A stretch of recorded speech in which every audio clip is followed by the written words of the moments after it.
You want your artwork to have personality. Right now, it's feeling a little dull. It's feeling a little lackluster. It's feeling like you just want to stop. What you want to do is stick around, because today you're going to learn about a technique that will blow your mind. It's a technique that we don't talk about enough in the art world, especially in the watercolor world. So today, that's going to end. Come with me. I'm going to show you step by step.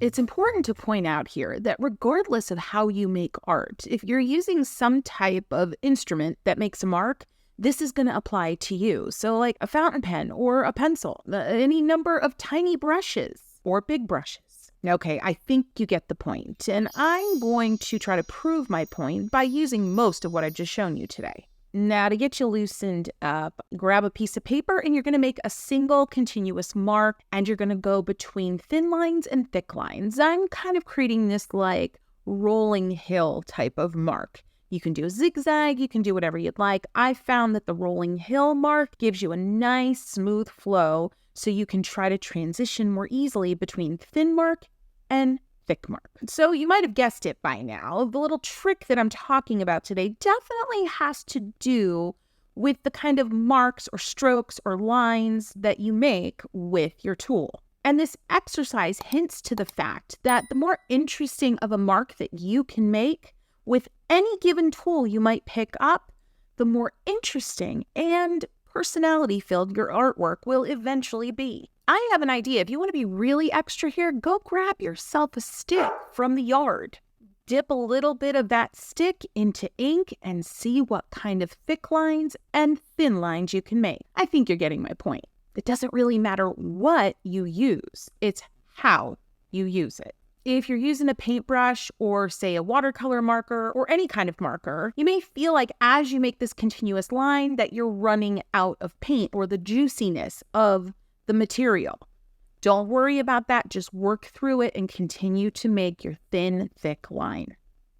And another tip here is try to make that line continuous. Try not to pick up your tool as you're making the entire length of the stroke. What this exercise does is give you more specific awareness of how each tool reacts to the pressure your hand applies to the tool, and then what can happen based on that pressure, depending on what tool and what medium you're using. And if you've been having a good time so far, I would love if you'd give this video a boop. That's a like here in watercolor land, and it really helps me out. Grab another piece of paper and let's see how this works with a brush with an actual subject matter. I'm just going to do a simple leaf here with a number 1 liner brush. You could do this with anything, a pencil, pen, whatever you've got. And just kind of don't think much about it. Just draw your leaf. It's an outline. Draw some veins. And if you're using a brush, you might just want to add some strokes next to the first leaf that you drew and just kind of see what happens. I've got no other instruction for you on this one. Now I want you to try a second leaf using the same supply you were using for the first. But this time I want you to think about your pressure. I want you to try to make each time you press into the paper more interesting than the next using varied pressure. Here is what we call line quality, and you can see it unfolding on the paper. I'm making continuous strokes, and as I'm doing them, I'm changing the pressure of my brush. If I'm thinking an area, I want it to be a little more shadowy, I'm going to press harder, but I'm going to continue in that same stroke and slowly, gradually decrease my pressure to make the line go really gracefully from thick to thin. I can do that at every step of the way in sketching this leaf with my brush. Now I'm coming in with a bigger brush. Notice how each stroke I'm paying attention to the thinness or the thickness of the stroke. That stroke on the left of the leaf went from kind of thick to extra thick, and on and on and on. You get my point. That bigger leaf on the left next to the first leaf that I painted, it was just 2 strokes. But because each of those strokes had varying pressure, the leaf looked pretty interesting compared to the very first leaf I sketched when I wasn't really thinking about line quality. Let's take a look at varying line quality with a really simple subject like an apple. This time I'm using a pencil. Sketch an apple in your mind's eye. Like when you think of apple, what do you think of? And again, I just want you to sketch it. I don't want you to worry about line quality. I just want you to do it as quickly as possible. What does an iconic apple look like? And then we're going to try it again, but this time I want you to try to make this apple as interesting and exciting as possible. But you only have your line quality or the pressure you apply from the pencil to the paper at your disposal. You've got to make it really cool looking, but only with your pencil. Notice I've got a different hand hold on the pencil. I'm holding it more towards the middle of the pencil, and that's allowing me to kind of get a side angle, so I'm able to use the side of my pencil, not just the very point, and that allows me to get that really thick kind of textury quality to my line. And then I'm easily able to transition from that side hold where I'm getting the thick lines to a point where I'm getting the really thin lines. Go ahead, give it a try. Seriously, it's fun, I promise. And you can go ahead and fill it in with some color like I've been doing here because, well, you know, that's just fun. And then they're both going to look kind of cool. But let me know in comments, is this helpful? Do you think line quality is something that you could think about more in your artwork? Or is it something you learned a long time ago? And if it is, I'd love to hear more about it. Share with the community here. I love to get into comments. It's such a wonderful place to share our experiences. All right, if you've been around here for a hot minute, you know I'm obsessed with plants, and I got this new Hoya, and it's almost as fun to say as it is to look at, don't you think? But as I am looking, I notice there's so much fun opportunity for really playing around with line qualities. Now, this is something fun that I do, and it's not groundbreaking, but I basically paint an abstract first, let it completely dry, and that's going to be my base layer of color. Now I'm grabbing this really cool fountain pen. I know it has a special name. I can't remember it right now, but I will put all the supplies below in the description.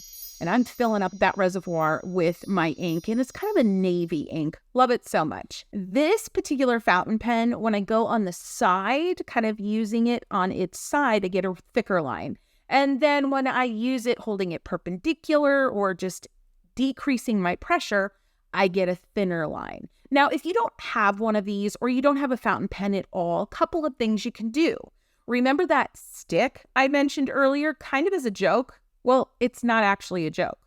Find yourself a stick. You can take a kitchen knife and carve it to a nice point. Don't hurt yourself. And use that dipping into ink.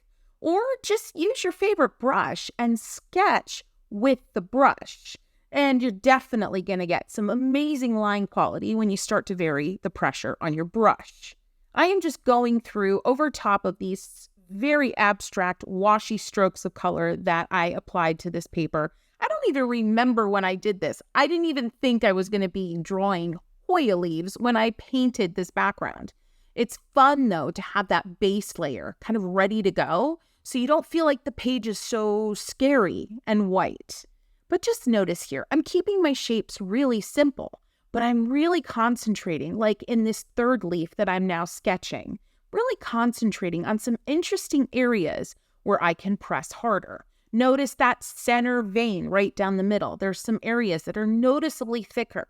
I'm coming around the right-hand side of that third leaf with an extra little bump that indicates there's a little fourth leaf behind it.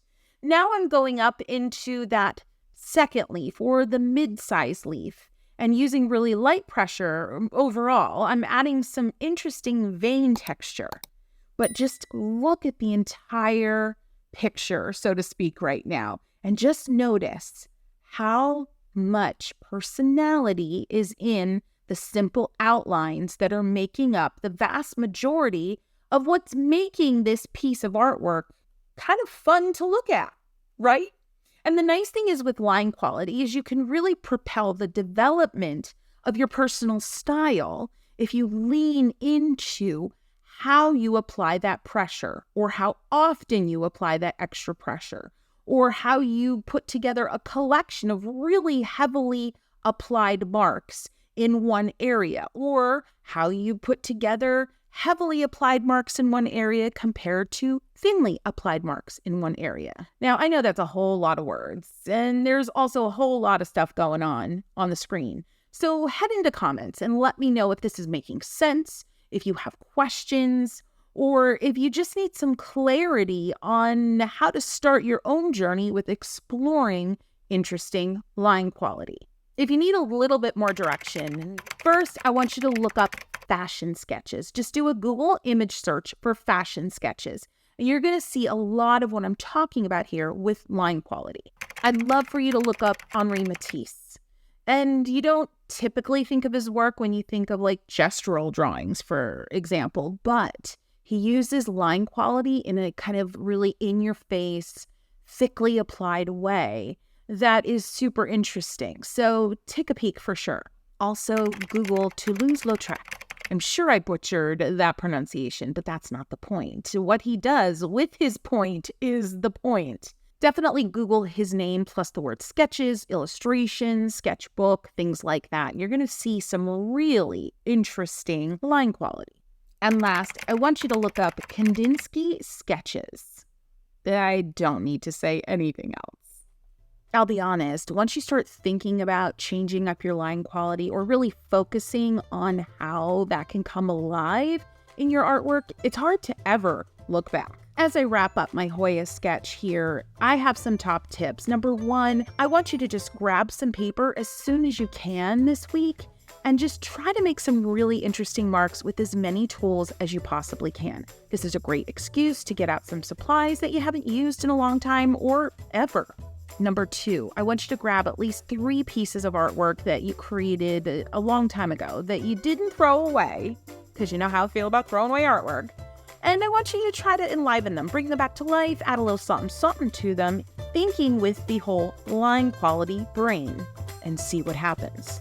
And number 3, go get it. Go get the happy sketching.